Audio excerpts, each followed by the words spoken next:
winner of the FCA graduate paper award was an undercover of USF, who is going to speak to us about inferences of external objects and the principle of non-contradiction, explaining Hume's adequacy principle in part 2 of the treatise. I'll do it. You have a card. It's fine. A check. I have no idea how much for, but anyway. Congratulations. Thank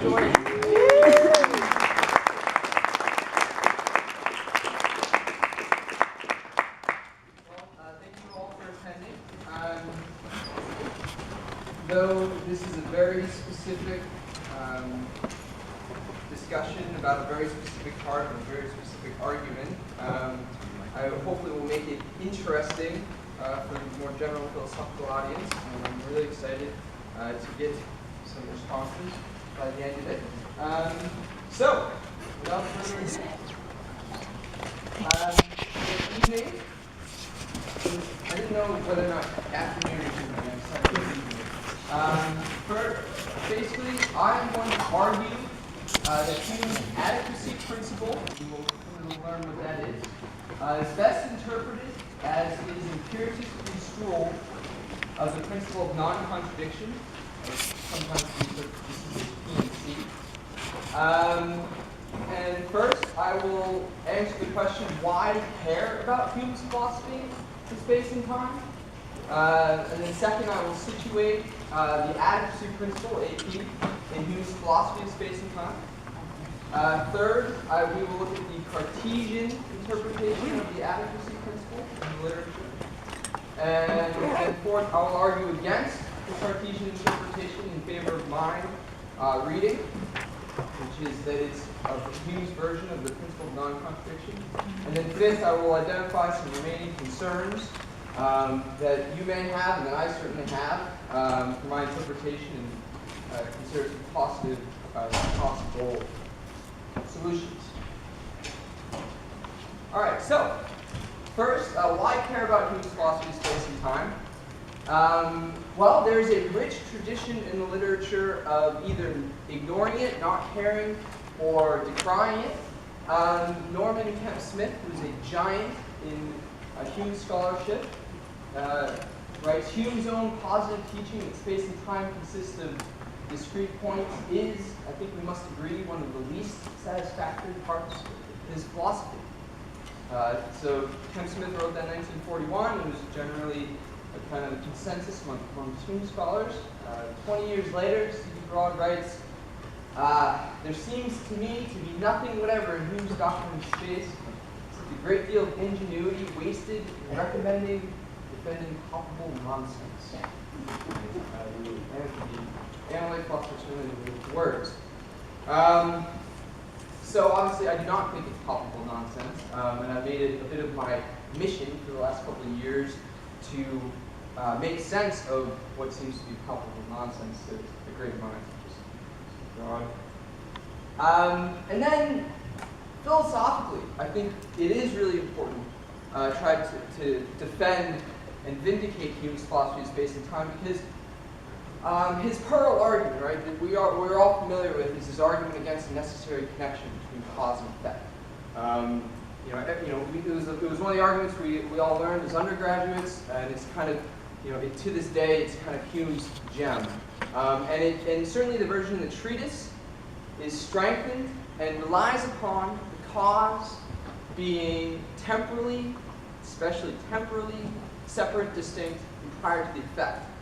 And then we can imagine the effect and alternative effects, and that the ability to imagine that requires the events to be separate, and that separation will be a lot stronger if it's temporally and spatially, which would require some decent arguments for time and space as consisting of discrete moments that come one after another, or space consisting of discrete points.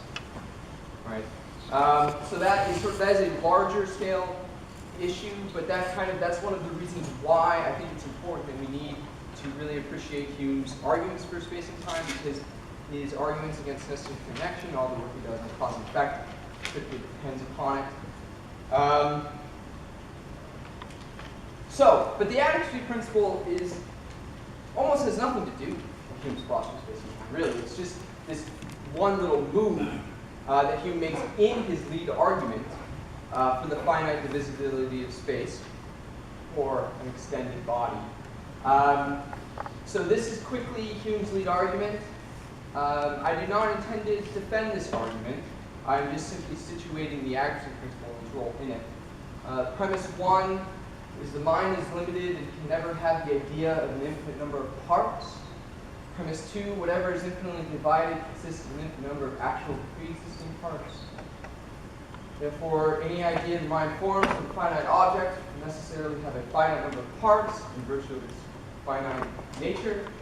And then the idea of an infinitely divisible finite object requires the idea of an infinite number of actual pre-existing parts. Right? So the idea of finite contradicts the idea of infinite. And then according to the adequacy principle, which is the centerpiece of the talk, wherever ideas are adequate representations of the object's relations, contradictions and agreements are all applicable to the objects. And this we may observe to be the foundation of all human knowledge. Right? The idea of a finite number of parts contradicts the idea of an infinite number.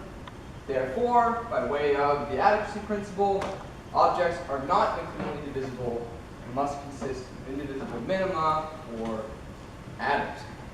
Now in the handout, I've kind of provided the full text where this argument takes place. And the handout is meant to show you just how obvious the misinterpretation is to make, which will make it even more difficult for me to provide my argument for it. If that's all right, I like the challenge. Now, my reading is simply the adequacy principle, right there, is really just Hume's version or Hume's way of phrasing the principle of non-contradiction. However, the literature tells a vastly different story and has for the last 30 years. So the literature says it's an expression of a direct Cartesian inference from the adequacy or clearness of an idea to its reality. And Descartes is famous for making this inference, and it has puzzled commentators why Hume would infer that what we can know of our clear or adequate ideas is eo ipso true of reality. Robert Fogelin remarks, the transition from claims about our ideas in space and time to assertions about space and time themselves is a match for anything found in the writings of the rationalists. That's really horrible. It concludes, Hume certainly owes us a defense of the general rationalist principle that adequate ideas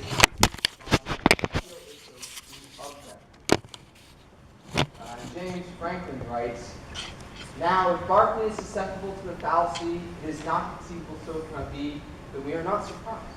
It is precisely the grossness of his fallacies that makes Berkeley so useful as target practice for undergrad.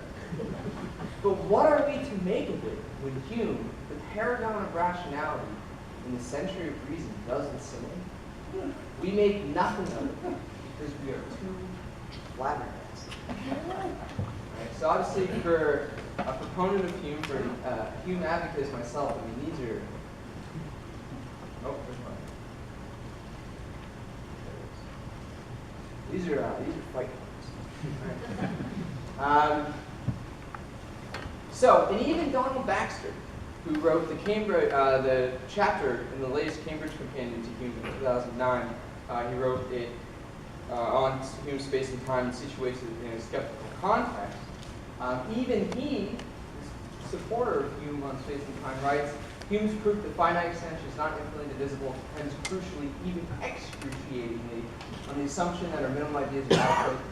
On this assumption depends the difference for features of minimal ideas, features of compounds of them, features of space, or extension itself. It is this assumption, however, that seems the least defensible. But even the Hume supporter says, yeah, there's a problem here.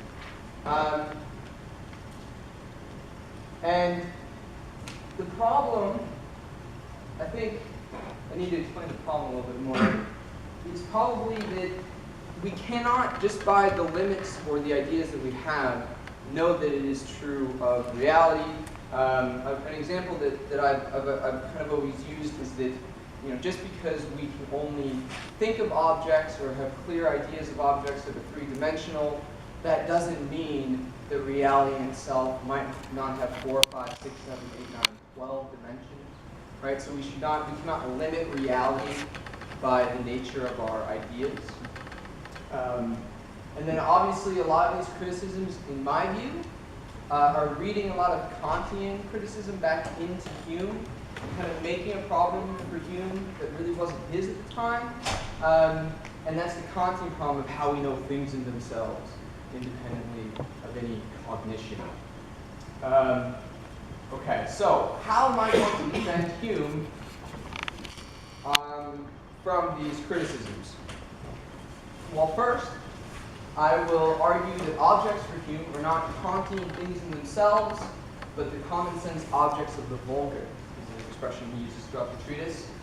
Second, I will argue that Hume's inference from our ideas to objects is by way of his principle of non-contradiction, i.e. the adequacy principle, or what has become known as the adequacy principle of Hume philosophy. And the general moral of the story is going to be that we cannot only focus on page 29, which is the page I gave you, but that an explanation of the adequacy principle requires a consideration of everything Hume says in the entire book 1 of the treatise, and also consideration of historical philosophical context preceding and contemporary with Hume.